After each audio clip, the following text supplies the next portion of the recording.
Untuk informasi lebih lengkap dan berita terkait, klik link yang ada dalam deskripsi. Dan jangan lupa untuk install aplikasi CNBC Indonesia di App Store dan juga Play Store. Jangan lupa subscribe ya. Jika PSBB ketat kembali dilakukan, bagaimana menurut Anda dampaknya terhadap ekonomi dan juga data inflasi kita?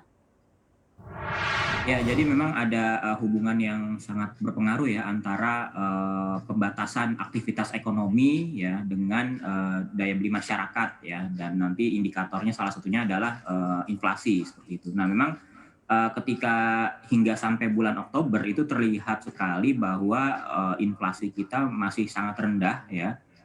Sepanjang Januari hingga Oktober itu belum 1% ya. Nah, kemudian di November terlihat tadi rilis yang baru saja dilakukan BPS itu mencapai 0,23% sehingga inflasi tahun berjalan itu di atas 1%.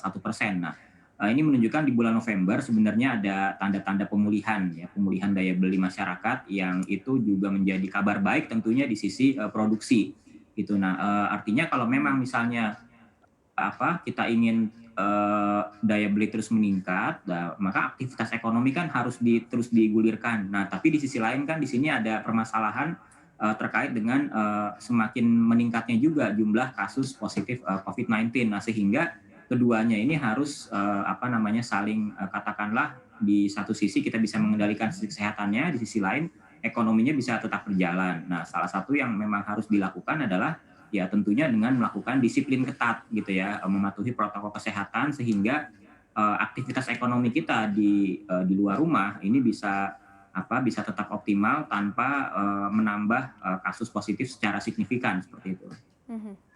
Januari September Pak Hari kita mencatatkan deflasi begitu ya di tahun 2020 ini, seberapa besar menurut Anda dampak pandemi COVID-19 ini terhadap daya beli masyarakat?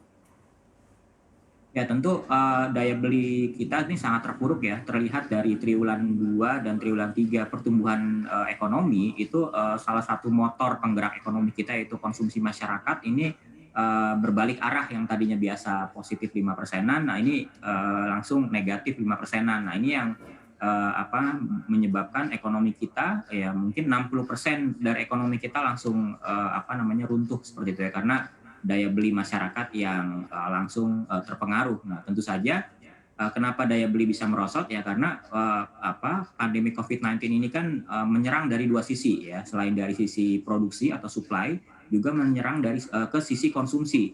Nah ya, kenapa? Karena ya terjadi pembatasan aktivitas masyarakat sehingga terjadinya penurunan permintaan ya, kemudian di sisi produksi juga menyesuaikan dengan cara melakukan terpaksa melakukan kontraksi ekonomi, mengurangi jumlah tenaga kerjanya, mengurangi jumlah produksinya sehingga banyak PHK, banyak pengangguran baru yang itu tentu saja akan berdampak terhadap melemahnya daya beli.